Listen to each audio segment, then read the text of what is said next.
Reed's Learning Street, where knowledge is power and wisdom is key. Unlearn to relearn, that's what we do. Youth voices, elder voices, community matters, we bring them to the forefront. Education in our own way, without the system telling us how to do it today. Gratitude for giving us your opportunity.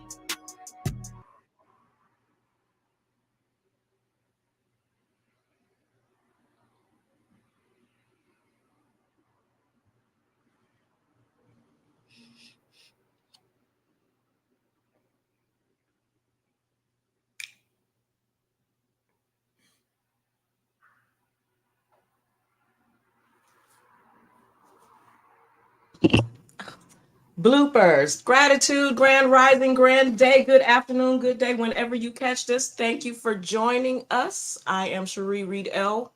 with Reed's Learning Street, and I have with me today two young rising stars, as well as a rising star in the political realm as well. I have Ariana Golden with me, as well as Rakeem Williams. And joining us from Tennessee is Martez Williams from the Council on Developmental Disabilities. If at all possible, can we start with Miss Ariana, if you will introduce yourself and give them a little bit of background about you, please. Hi, I'm Ariana Golden.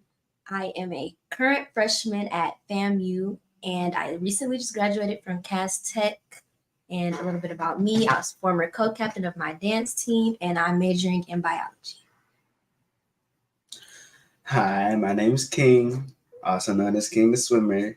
I don't have to say a lot because you know me already. No, everyone does not know you. We might get a new person to see us. So tell them exactly who you are, where you come from, what you do. I swim because I'm KingTheSwimmer. You can find me on Instagram at KingTheSwimmer09 and on CashApp at KingTheSwimmer. And Mr. Williams, will you please let everyone know who you are and what you are about? Okay, my name is Martez Williams. I live in Nashville, Tennessee, born and raised in Detroit, Michigan. What up, though? And I'm on the Council for Developmental Disabilities here in Tennessee. And the Council for Developmental Disabilities came to me because I had this progressive, I don't even want to talk about it, but I was up walking, swimming, hiking, running, playing basketball, and all of that. And then to eliminate me from falling, I used the wheelchair more. I still walk with two canes around my apartment and getting in and out of my vehicle. So, yeah, I'm an advocate for developmental disabilities here in Tennessee. I'm a council member at large. And I'm also a council member for the ARC of Tennessee, the ARC of Davidson County, and I'm also on the Mayor's Advisory Commission here in Tennessee. Well, that's a very extensive resume. I don't know if I feel a little bit set aback, but everybody else feels a little set aback, but okay, kudos. Kudos. I didn't realize who we had with us today. Thank you very much for interrupting your schedule to join us and have this much needed conversation. I wanted to make sure that we kind of tap into how the youth can assist us in making sure that they get what they need, especially if there should be some type of a disability or different ability, as I prefer to refer to it as, that may be necessary. With Ari coming out of Cass Tech High School, we were just talking before we came on here. Can you explain what you were talking about, please? So at Cass, it's not like very accessible for children with or teens with disabilities to attend. Like, we have elevators, but it's very crowded. The stairs are crowded. The elevators are very, they take forever. They're crowded. We have elevator passes, but Some people who do not have elevator passes tend to get on the elevators. So I feel like someone with a disability would have a hard time getting around and getting to class, and it would probably be a frustrating situation. Just seeing what I've seen with people like on crutches alone, I just know it's a frustrating situation. So I feel like CAS needs to become more accessible for students who may need access to elevators and things of that nature.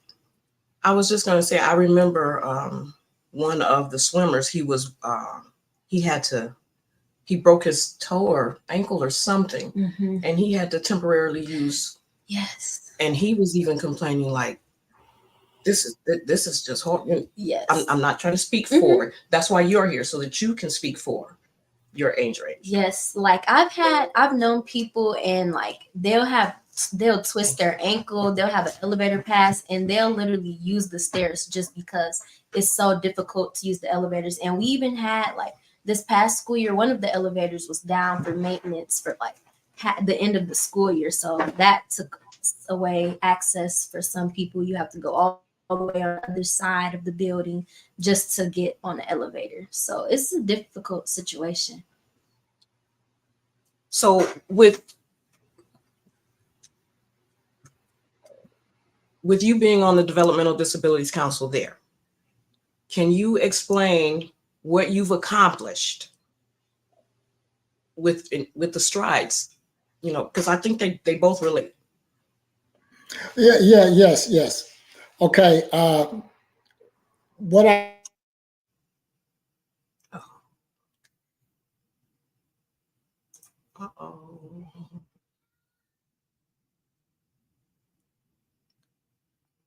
Okay. Are you still with it? Yeah, I'm still here. But it's just different provisions. So by me being an advocate, what I've accomplished here in Tennessee is I got a bill amended. I didn't even know that by me being in the position that I'm in, I still drive my own vehicle. Like I said, I could walk with two canes to get to my vehicle. I put my wheelchair in my vehicle. I drive, I go places. But what I've learned is disability is a natural part of a human experience, which means that it can happen to anybody. So a lot of people don't come in contact with it until they're involved in a situation. Like, for instance, the young lady that goes to CAS. And so what I got a bill amended. It's called the Precious Cargo Act. And what it was with me driving my vehicle, I used two canes. So I always thought if I got stopped by the police, what would I do if someone robbed a bank and I fit the same description and I'm ordered to put my hands up and get out of the vehicle? I need my canes to keep my balance. So I always thought if I reached for my canes, I didn't want them to think that I was reaching for a weapon. So I talked to some legislators and they said, oh, that makes sense. You know, what happens? You know, so it was a legislator that had a bill that didn't get passed because the language has to be fitting in a legislative plaza for like.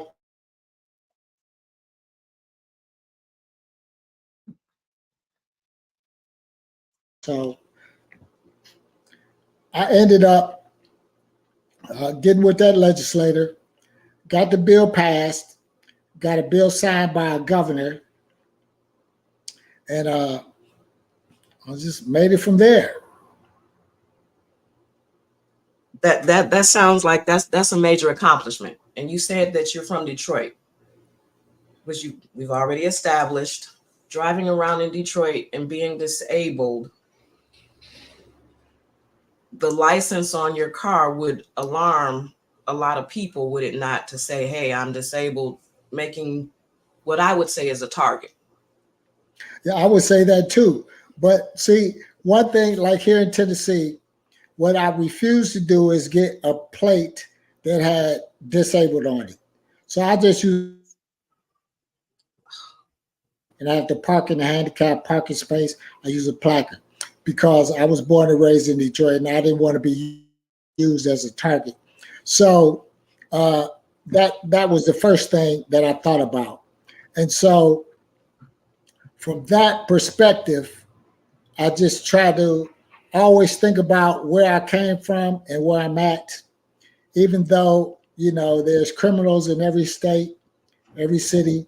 I'm just trying to make sure that I can get a provision with the Prisoners Cargo Act in all 50 states. So it's kind of hard to work on because I have to find out, like for instance, if there's a person who still drives their vehicle and they have a hearing impairment, okay, it's bills that they may have a provision in that state to say, oh, this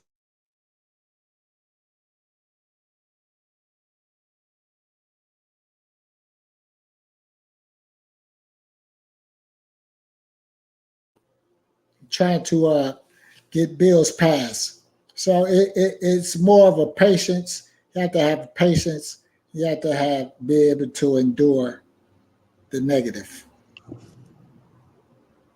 Okay, so it kind of broke or chopped up on us a little bit, so we missed a little bit of what you said at the end there.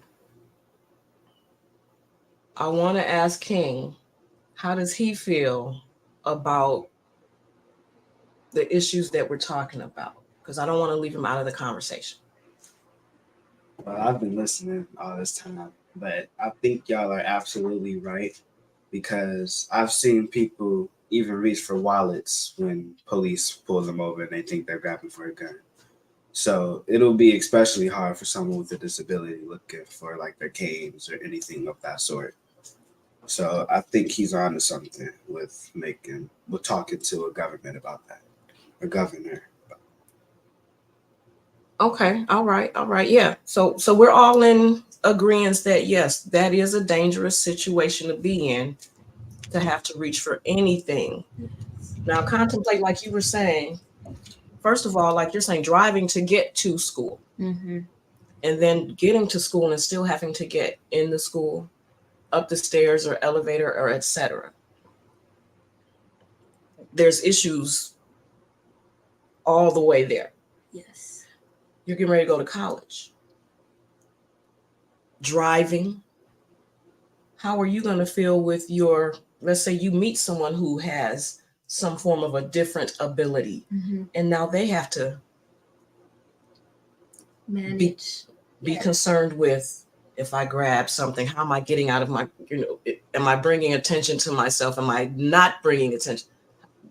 That honestly makes me nervous because I have anxiety, and I'm just, I can get out the car. I can put my hands up. So just putting myself in the predicament of like, okay, I need to reach for something, but I don't have a way to tell the police, like, looking a certain way, it's a difficult situation. And I think especially on campus, because I'm going down south, I'm going to Tallahassee, Florida, and it's a different experience. I've never lived anywhere outside of Detroit, so it's kind of in my head like, okay, you don't want to be scared of the police, but you definitely are mindful, and it's a whole different situation. Like campus is very large. You got to walk majority places. Like I don't really know. I haven't been on campus too much. I've only been one time, but I don't know if it's really a easy way to get around for anyone who might have a different ability.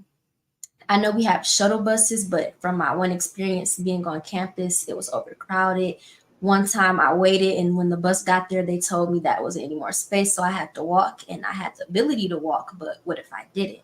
So I think I think we need to put in a lot of different things in place to make sure stuff like that doesn't happen for those who can't just get out the car and put their hands up, or can't necessarily walk all the way across campus to where they need to be. Yeah, only thing I would suggest while you going to a different state is basically trying to find out their laws. And I know there's different laws on campuses versus the state. So you have to find out the laws that they have for the campus for college, and just learn the difference of what's right and what's wrong. Mhm. Because it can fool you.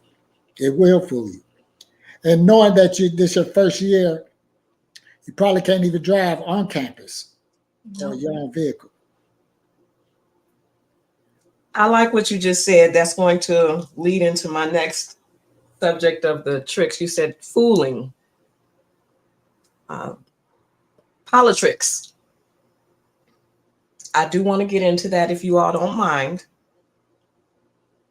You did attend the NAACP meeting or dinner with me. Can you, first of all, let me do this disclaimer. Reach Learning Street is a homeschooling network. We co-op with multiple students from different genres and areas, which is how we are all connected, okay? I would like for you to give your personal opinion of the dinner, your take on it, the entire experience, if possible. Mhm.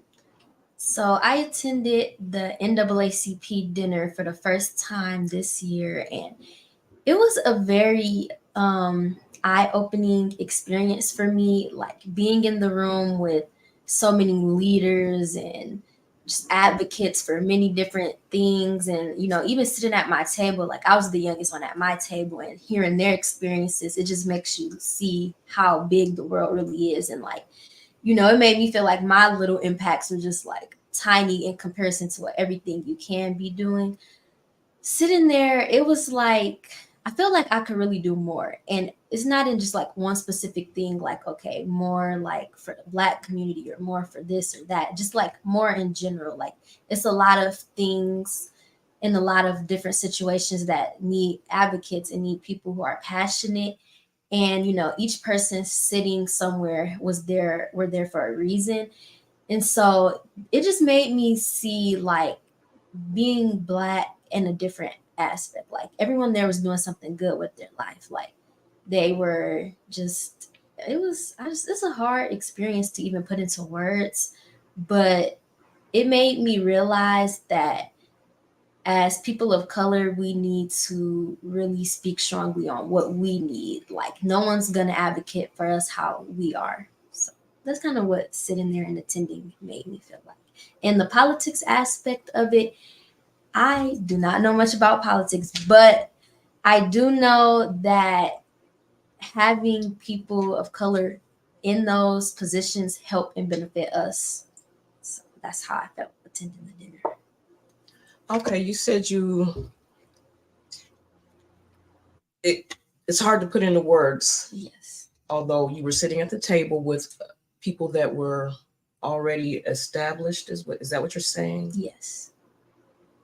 And it made you feel like you needed to do more? Yes. That's a good point. Mm-hmm. Uh, that's a good synopsis. Okay. And you being only 18, I can appreciate your take on the situation. Mm-hmm. So, me being in my 50s,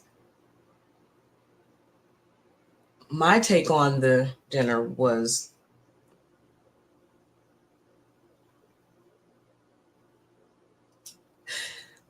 I feel similarly, Mm-hmm. although I'm probably better able to express it. Mm-hmm.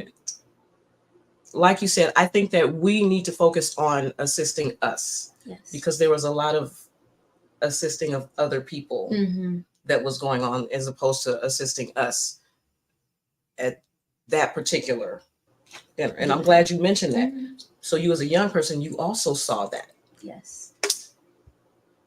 which is why I think conversations like these are necessary.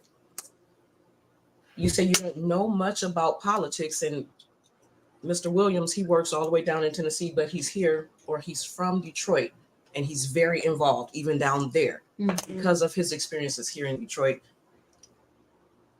So now it's made him active down there. Now you're getting ready to go to Florida, so now you're going to need to know what's going on around there so that you are able to move with your chess pieces. Yes.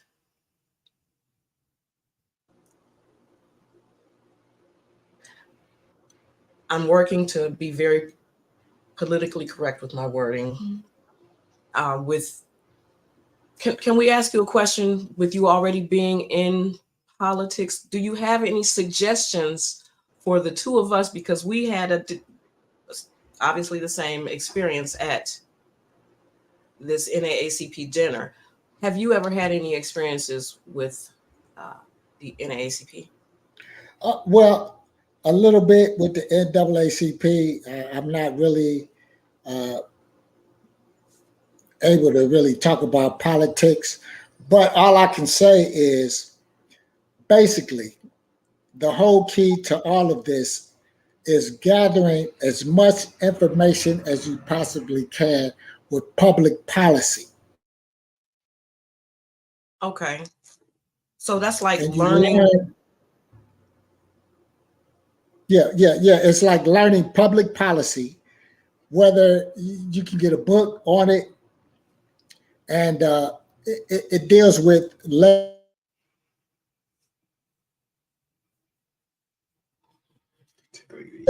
legislators, the House, uh, uh, the lower parts of different parts of public policy, but it's basically learning your rights and how to advocate as far as learning how to speak to these people. Because if you raise your voice, they're going to put an X mark on you.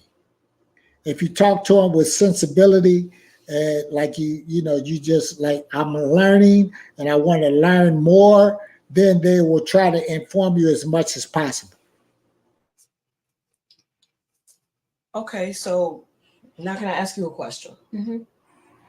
Do you feel like the school system prepared you enough to be able to make decisions politically? I'm honestly going to have to go with no. I had one class that kind of involved politics my junior year, and it wasn't even like for everyone. It was an IB class, so you had to be in that program.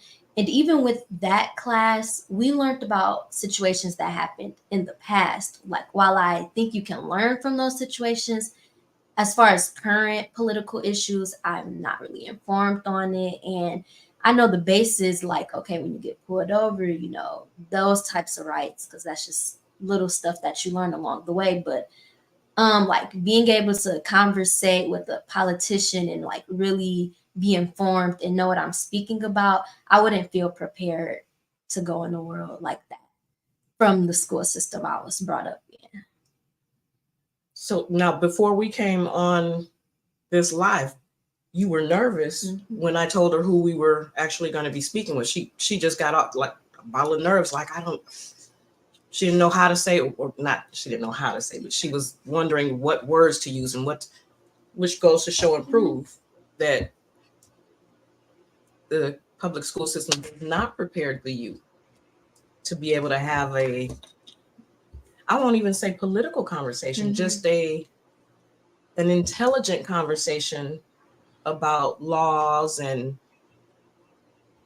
anything that bills and as you're saying, as Mr. Williams is describing his bill that he assisted with, these things, like you said, you were not even aware of them. How do we know who do we vote for if we're not aware of what's going on? And if the school system doesn't tell you how a bill comes into existence, or, and how bipartisan laws are passed, or any of the things that, like you're working on the council down there. If the youth are not given privy to this information, how do they make informed decisions and choices? Are y'all with me on that? Mm-hmm. Well, I could make a suggestion that basically, even though you learn how to vote, it's basically doing a lot of research on the person that you're going to vote for, whether they're to the left or to the right. And so, because a person on the left may be able to address certain issues with certain people that you may agree with, and people on the right may address certain issues that you disagree with. But it just depends on that person and how they go about it. But basically, in every state, it's going to always be different because every state has their own way about going about things. Even though you go into Florida, Florida is more of a red state, which means that they're more Republicans. So even though they're more Republicans, it may be a Republican that agree with something that you might have going on the Democratic side. So you can't really, as I would say, choose who to say is what. Is just basically doing more research, and like I said, basically public policy. So, but if the school system isn't teaching public policy or showing you how to even go about finding out about anything, how do we get them interested in? Because you're 18 now, and in my opinion, she should already know a lot of what she doesn't know to go out and vote. She doesn't know anything about any of these constituents. You just got to do a lot of research. I'm telling you, because I already know it was a lot that I didn't learn in school. I went to college, and I had public policy courses, and I read a lot, but it still didn't inform me on what's right and what's wrong. It's the same way. Like, I'll make one thing real clear, and I'm pretty sure anybody who drives know that there are 3 colors to a light: red, yellow, and green. Okay. If you have to go to work and you leave 5 minutes later, then you're supposed to leave 5 minutes earlier. If you get to a light and you see the light is green, you press the gas to try to make that light, but you know automatically that that light is about to turn yellow. So yellow means caution.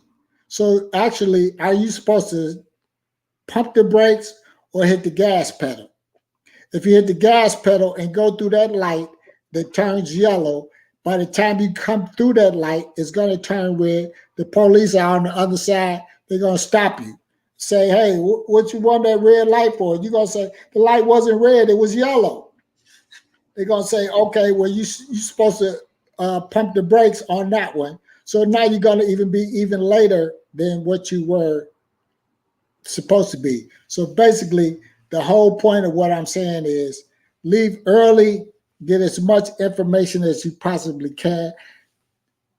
Do your own research on what to do before you even do it. Because everybody knows it's a difference between right and wrong. But a lot of people choose to say, I'll worry about that later. You have to think ahead of time. It's just like with King. He's a swimmer. He has to know if they blow that whistle and say it's time to jump in the pool, if he go before they blow that whistle, he's going to disqualify himself. So he has to know when to, in his mind, to say, I have to listen for this whistle to go. Okay, so I like how you correlated the swimming mentality to the political mentality of put it in your mind to learn prior to, so that you're already ready. You don't have to get ready. If you're already ready and you stay ready, you don't have to get ready. Although my question still remains, how do we get the children this knowledge? Because currently the children are not interested in what's going on. They're into, correct me if I'm wrong. Mm-hmm. That's my question. Before we get to 18 and we're graduated, how do we get these children to already be familiar with what's going on politically? Yeah, that's kind of hard.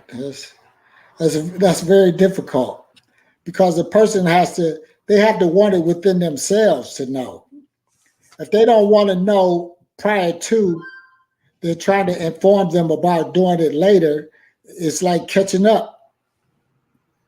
Okay. So, Well, my take, I will say, freshman year we had an assembly, but in this assembly they just like they had like vote posters, balloons. They had the band perform, and we were excited, but I don't think we were necessarily excited about the same thing. I feel like they had the right idea, they just didn't execute it well. Like they just were telling us to vote. They weren't telling us about the candidates or necessarily what we needed to know in order to vote. So I think they're trying to head in the right direction. I just think the execution isn't there. Like when I was a freshman, in my head, okay, the band's performing. I was just there having a good time and hearing, okay, vote. So I'm like, okay, when I'm 18, I'm going to vote. But now that I'm 18, I'm like, okay, I'm registered to vote. I don't know who I'm voting for. I don't know about the candidates. So I think if they could maybe incorporate that, but at the same time educate us on the people in these positions and what they do, I think that would be beneficial. okay. So now I'm back to my original question. How can you, what can you do? Because now you out of that situation. True. And you didn't like going, now you're like, well, so what can you do for somebody that's a freshman? You know what I'm saying? Or a sophomore, you know what I'm saying? Yeah. How do you assist them in being prepared so that they're not in a situation that you're in right now where you don't know anything about any of the are you with, is everybody with me, or am I the only one that's I hear what you're saying. Like you hear the issue, you don't hear the solution. right? I want a solution. Well, to me, it's kind of difficult because you don't. If a person isn't into a political standpoint, it's just like when it's time to vote. You don't know about the candidates until it's time they come on commercial and say, "Hey, vote for me. My name is Bill. Yeah. You're like, okay, Bill. Who is Bill? So it's more or less a person that is going to vote or trying to vote. You have to stay advanced on who's running, who's in my community that's asking to want to vote, whether they're a senator, mayor, or a local board member, or in the community. So, that's it's kind of difficult because it's a long list. All right. So I'm when I was coming up, they had these programs that would come on TV. I don't know, Miss Woodens, you might recall these, where they would have the cartoons that would say, "I'm just a bill Right. on top of Capitol Hill," and there would be songs that would teach us, and it would be in which is I was 7 and 8 listening to these songs tell me about how bills were made, and and where they were made and how they were made. We don't have those anymore. Is the point that I'm getting to.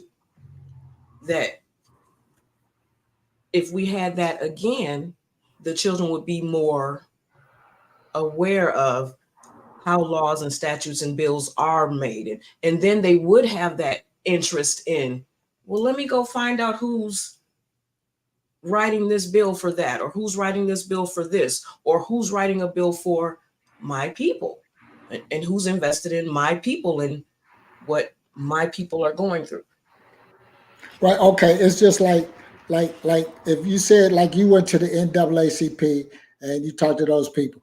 If you had a person gave you their card and you say, "Oh, okay, let me get in touch with him to find out what he's standing on and who he's standing with."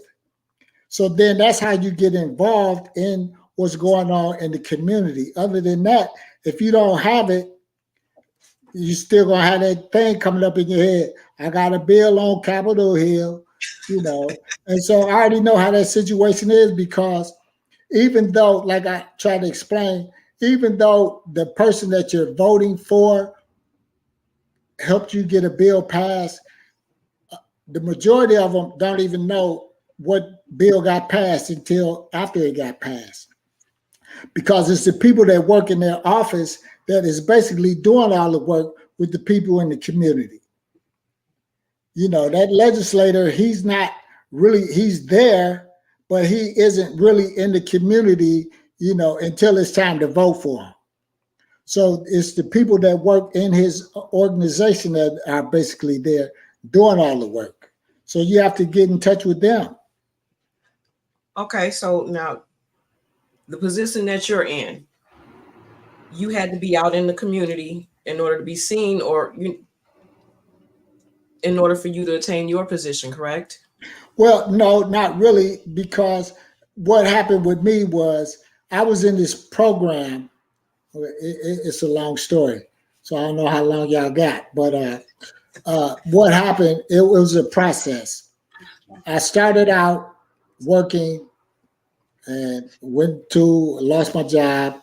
And so it was this program that I got into called Need Links. So Need Link was a program that would give me information on organizations that could help me. So then I went from Need Links to the ARC of Davidson County in Greater Nashville. So from there, they helped give me like family support. And so from family support, I was asked to become a council member on the council for with the ARC of Davidson County. So I'm thinking I was going to get a job, but Tennessee is a volunteer state. So I volunteered to get into the program to be a council member. So then from there, it was like she asked me to be on District 5 family support. So District 5 put me in a position where I was with on the council for cerebral palsy. And it was a lady in cerebral palsy that said, Martez, I think you'll be good if you get in this program called Partners in Policy Making Institute, which I signed up for that, got selected.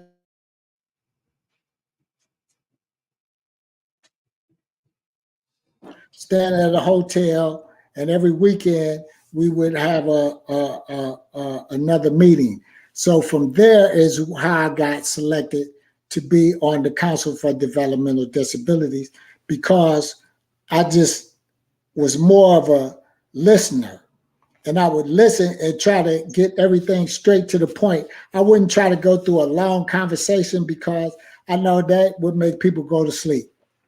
So I would go straight to the point, like like I said, with the red light, with the light situation, red, yellow, and green. Okay. Stop means stop, yellow means caution, green means go. So it's no in between. So you can't just go from green to red. Okay, so you have something to say? Oh, I was like, when you made a point about how sometimes the people that were voting for, they're not even necessarily the people putting in all the work and all the action, and we don't see them until it's actually time to vote.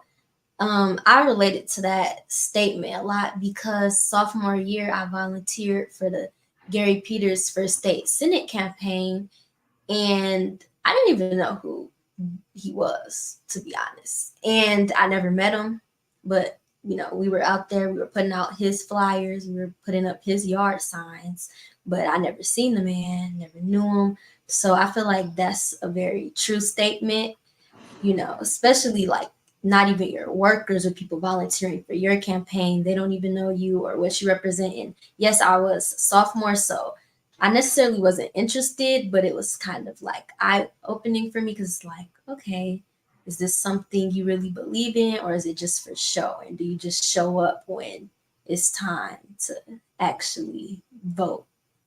So that was an interesting situation. I have a question about that because you said you were out there canvassing for Gary Peterson. Yes. Did you know what he was standing for or anything about his platform at that time?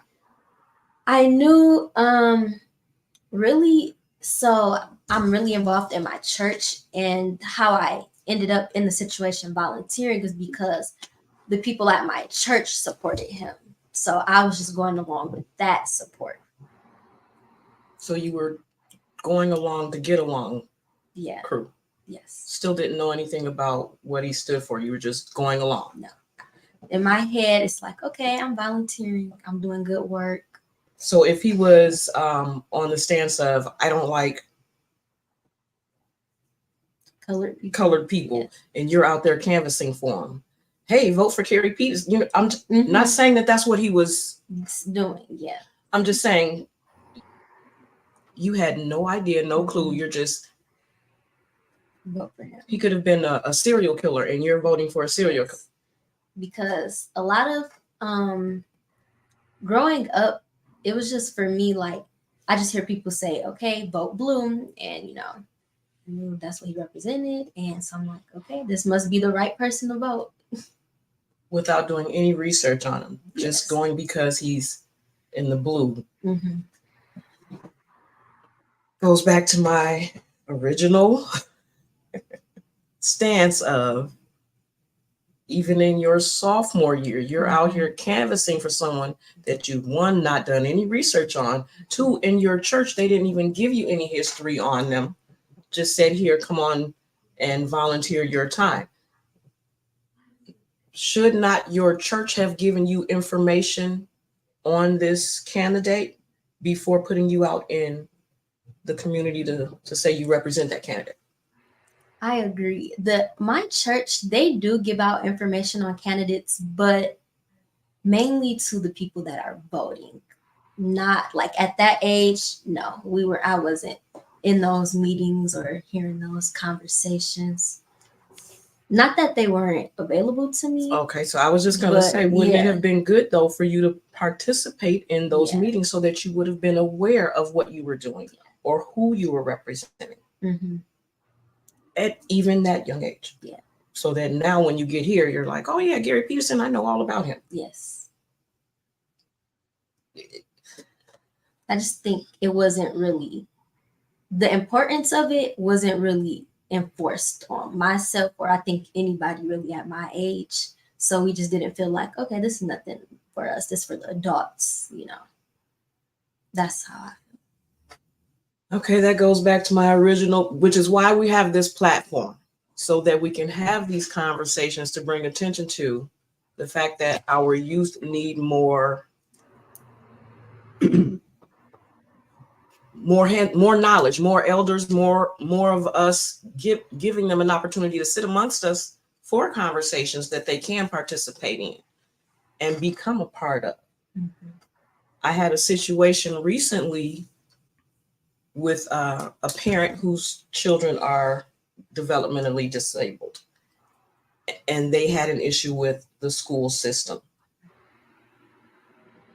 These types of issues come up all the time. And that parent did not know legally or politically how to maneuver to advocate for their children. You know what I'm saying? Which is why this conversation, I feel like, Martez Williams, I really feel like this is a major conversation. Even though you're an elder with a disability, what about the children with disabilities? And just the all-around knowledge is not there that I feel our children need to make informed decisions at 18, with or without a disability. Basically, Sharice, I mean, just like I know, that a lot of times, if you don't know something and somebody doesn't give you the information, you won't know. Like, just for instance, with you, when you drive and you have a placard on your car, but you didn't know that if you speak to the right people or you find the right person for, like, the council on the Fair Housing Commission, they helped you get a placard put up where it said this parking space is for unit number 440. You didn't know that, so everybody else was asking you, how did you get that? So you had to inform people. And if a person doesn't know and a person doesn't inform them, then no one knows. And some children, parents won't consider their child as having a disability.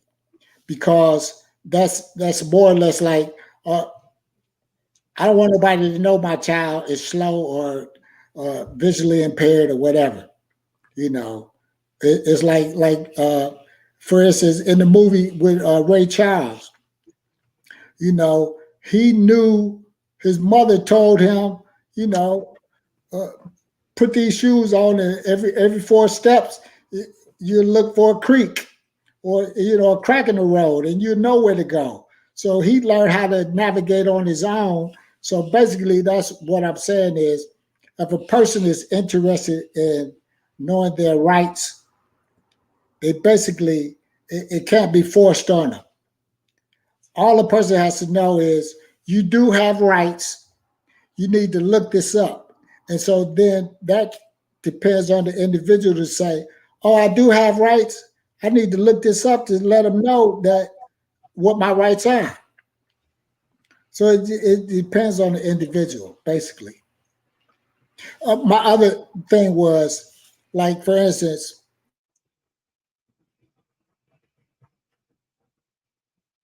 and so it's a young man that was on it that inspired me. Uh, he's visually impaired. He says he's autistic, but the only thing that kept him calm was music. So this brother learned how to play, how to sing, how to play the piano, and now he's making money more than the average person because in Las Vegas, he performs in Las Vegas. Okay. So, like I said, it's basically up to if the parent is more concerned with the child and their abilities than and staying informative and finding out, the do's and don'ts.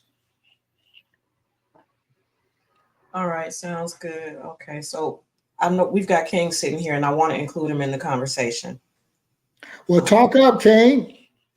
Based off of what you heard us communicating about, you're still young. Mhm. How do you feel about being prepared for what's going on in your community? Like people that are, I don't want to, because you can't vote yet. So do you feel like that you should be prepared now before you get to Ari's age? Yes, because if you're not, then you're gonna be sitting around like, why am I voting for them? Or Your voice is deep, who so am you I gotta voting speak for?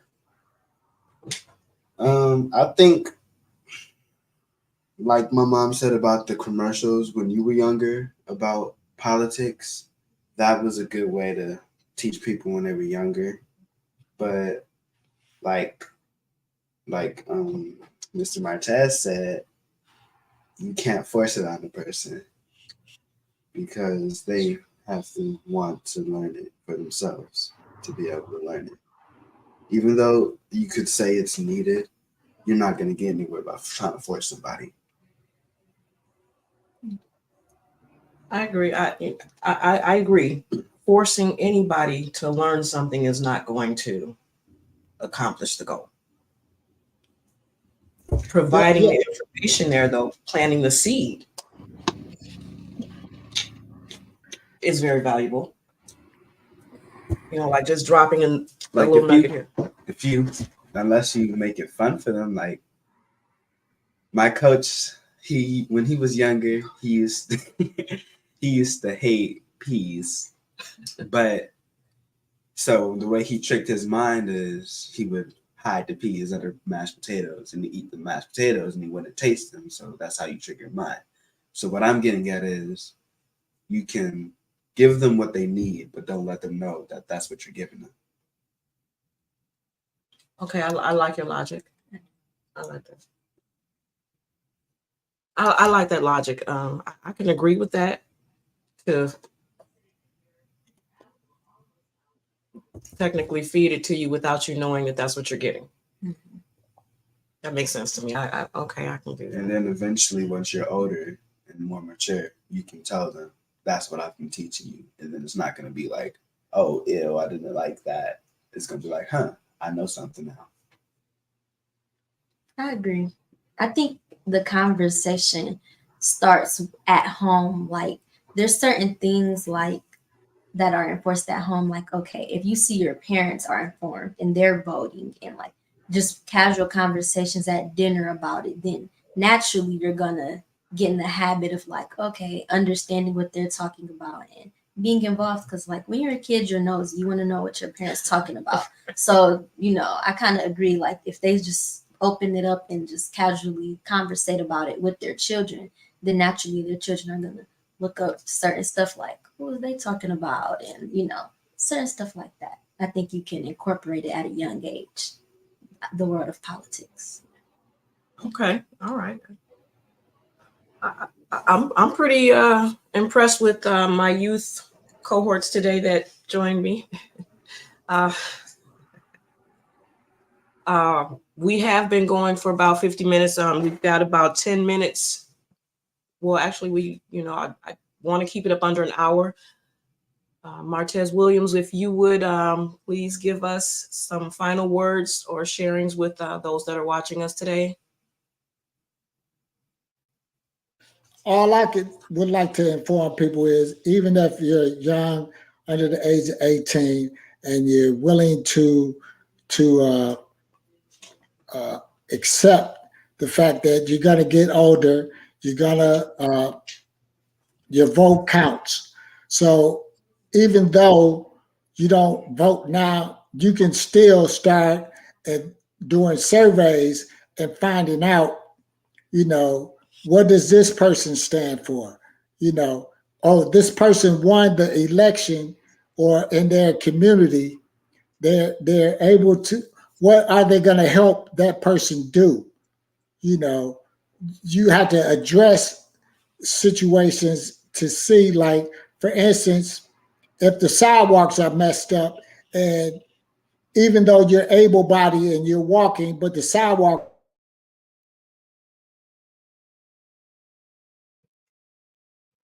find out if that person is into fixing sidewalks. Other than that, you're just wasting your vote, or you may want to vote for somebody that's going to drop out of voting because they don't have enough backing. Opinion is much appreciated, and gratitude for joining us today and being able to come and sit in the hot seat and let us give you questions and let the youth ask their questions and give their comments. Okay. Again, I am Sharice Reedell with Reed's Learning Street.